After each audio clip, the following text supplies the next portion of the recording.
दोस्तों, दुनिया की राजनीति हो, अर्थव्यवस्था हो या टेक्नोलॉजी, अमेरिका हमेशा से बाकी देशों को यह समझाता आया है कि वही नियम बनाएगा, वही तय करेगा कि दुनिया भर में कंपनियां कैसे चलेंगी, कौन किस देश में काम करेगा और कौन नहीं। लेकिन एक दिन ऐसा आया जब इसी सुपर पावर को महसूस हुआ कि खेल बदल चुका है, और इस खेल को बदलने वाला कोई यूरोपियन देश या कोई पुरानी ताकतें नहीं थीं, बल्कि वो देश था भारत, जिसे अमेरिका ने हमेशा एक बड़ा मार्केट तो समझा, लेकिन कभी एक रणनीतिक दिमाग वाला देश नहीं माना। कहानी शुरू होती है उस बयान से जिसे डोनाल्ड ट्रंप ने बड़ी सहजता से कहा था। उन्होंने मंच से कहा, अमेरिकी कंपनियों को भारतीयों को नौकरी देना बंद कर देना चाहिए। पहली नजर में ये एक चुनावी बयान जैसा लगा, लेकिन इसके पीछे छिपा संदेश साफ था। अमेरिका भारत को सिर्फ एक टैलेंट सप्लाई करने वाला देश समझता था, एक ऐसा देश जो बस इंजीनियर भेज सकता है, लेकिन विश्व स्तर पर नीति नहीं बना सकता। ट्रंप पहले भी कई बार इमिग्रेशन पर कठोर बातें कह चुके थे कि विदेशी लोग अमेरिकी नौकरियां छीन लेते हैं और बाहर से आने वाला टैलेंट अमेरिका के लिए खतरा बन रहा है। इन बयानों का सबसे बड़ा असर भारतीयों पर पड़ता था, क्योंकि भारतीय ही वो समुदाय है जिसने अमेरिकी टेक्नोलॉजी सेक्टर को मजबूती दी है। ट्रंप और उनकी राजनीति ये बात भूल गई थी कि आज गूगल, माइक्रोसॉफ्ट, एडोबी, IBM और ओरेकल जैसी कंपनियां सिर्फ अमेरिकी कंपनियां नहीं रहीं। इनके दिमाग भारतीय हैं। भारतीय इंजीनियर, वैज्ञानिक और टेक विशेषज्ञ सिलिकॉन वैली की वो ताकत है जिनके बिना अमेरिका की टेक्नोलॉजी आधी भी ना टिके। सिलिकॉन वैली, जो कैलिफोर्निया का वो इलाका है जहां दुनिया की सबसे बड़ी टेक कंपनियां जन्म लेती हैं, वो आज भारतीय टैलेंट पर ही दौड़ती हैं। वही जगह जहां इंटरनेट, स्मार्टफोन, AI और दुनिया बदलने वाली हर तकनीक की शुरुआत होती है। और इसी जगह पर भारतीयों का दबदबा इतना मजबूत है कि हर दूसरी टीम में नेतृत्व भारतीयों के हाथ में होता है। हकीकत यह है कि अगर भारतीय दिमागों को एक दिन सिलिकॉन वैली से हटा दिया जाए, तो अगले ही दिन दर्जनों कंपनियों की रफ्तार धीमी पड़ जाएगी। ये वो शक्ति है जिसे ट्रंप का बयान छोटा दिखाने की कोशिश कर रहा था, लेकिन दुनिया अच्छे से जानती है कि भारतीय सिर्फ नौकरी लेने वाले नहीं, बल्कि अमेरिका की सबसे बड़ी कंपनियों के निर्माता, चलाने वाले और भविष्य तय करने वाले दिमाग हैं। लेकिन ट्रंप के इस कठोर बयान पर भारत ने कुछ नहीं कहा, ना नाराजगी, ना प्रेस कॉन्फ्रेंस, ना कोई तीखा संदेश। दुनिया को लगा भारत हमेशा की तरह बात को नजरअंदाज कर देगा और आगे बढ़ जाएगा। लेकिन यही वो क्षण था जिसने पूरे खेल की दिशा बदल दी।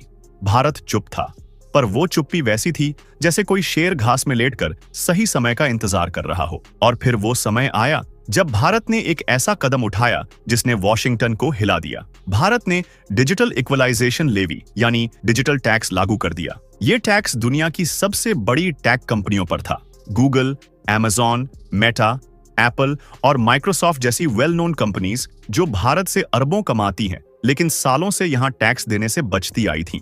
ये कंपनियां कहती थीं कि क्योंकि वो भारत में रजिस्टर्ड नहीं है, इसलिए भारत का टैक्स उन पर लागू नहीं होता। ये तर्क दशकों तक दुनिया को बेवकूफ बनाने का तरीका था। भारत ने इस झूठ को एक ही झटके में खत्म कर दिया। 2020 में भारत ने कहा, अगर आपकी कंपनी भारत में डिजिटल विज्ञापन बेचती है तो 6% टैक्स लगेगा। अगर आप भारत में डिजिटल प्रोडक्ट या सेवाएं देते हैं तो 2% टैक्स लगेगा। ये नियम किसी एक कंपनी पर नहीं था, ये पूरे डिजिटल साम्राज्य पर वार था। क्योंकि भारत अब सिर्फ उपभोक्ता नहीं रहा था, भारत दुनिया का सबसे बड़ा डिजिटल बाजार बन चुका था। ऐसा बाजार जिसकी अनदेखी करना अब असंभव है। 80 करोड़ इंटरनेट यूजर, जिनकी संख्या धीरे धीरे 100 करोड़ पार करने वाली है। जिस देश में दुनिया की सबसे बड़ी इंटरनेट कंपनियों की ग्रोथ सबसे तेज है, जहां डेटा सबसे अधिक खपत होता है, जहां मोबाइल इंटरनेट दुनिया में सबसे सस्ता है, उस देश ने आखिरकार कह दिया कि अब हम अपने कानून खुद लिखेंगे। अमेरिका को यह बिल्कुल पसंद नहीं आया।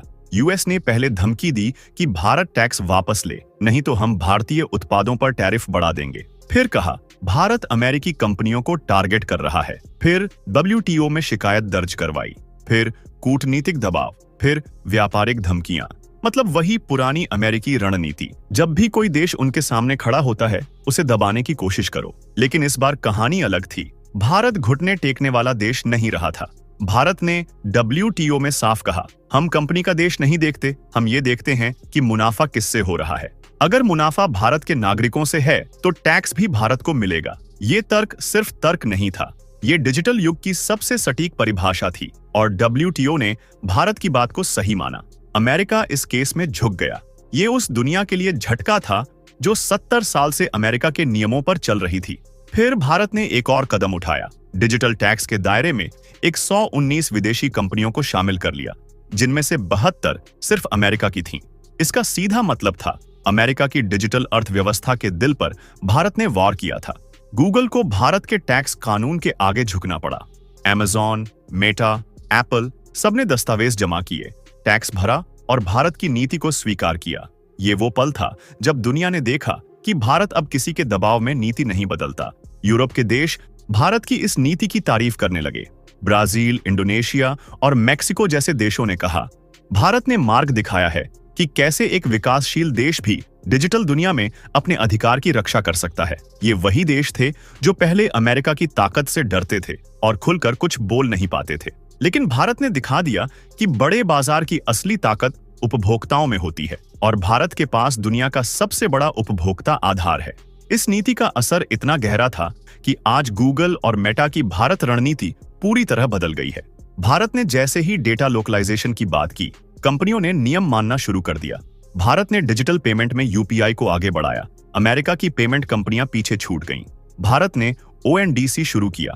अमेज़न और फ्लिपकार्ट को अपने ढांचे बदलने पड़े। भारत ने चुपचाप टेक्नोलॉजी के हर सेक्टर में बिना दिखावा किए अपनी पकड़ मजबूत कर ली। दुनिया पूछने लगी, भारत आखिर ये सब कैसे कर पा रहा है? जवाब बहुत सीधा है। भारत अब उस दौर में नहीं है जहां वो दूसरों के नियमों पर चलता था। भारत अब वो राष्ट्र है जो शक्ति दिखाए बिना सिर्फ समझदारी और रणनीतिक समझ से नीतियां बनाता है। अब भारत अपने नागरिकों, अपने स्टार्टअप्स, अपने प्रोडक्ट्स और अपने हितों को पहली प्राथमिकता देता है।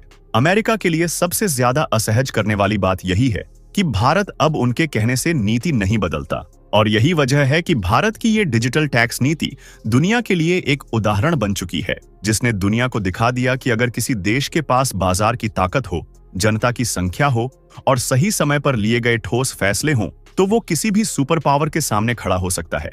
भारत ने दिखा दिया कि दबाव और धमकियों से डरने वाला देश अब नहीं रहा।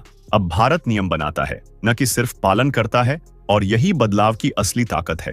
अब सवाल ये है कि क्या भारत को इस नीति को और भी मजबूत करना चाहिए? क्या भारत को अमेरिका की दबाव राजनीति का जवाब इसी ठंडे, सटीक और आत्मविश्वासी तरीके से देना चाहिए? ये सिर्फ टैक्स का मामला नहीं, ये भारत की संप्रभुता का प्रश्न है, भारत की प्रतिष्ठा का प्रश्न है और भारत के डिजिटल भविष्य का मार्ग तय करने वाला क्षण है। अगर आपको लगता है कि भारत को ये कदम और आगे बढ़ाना चाहिए, तो अपनी राय कमेंट में लिखें।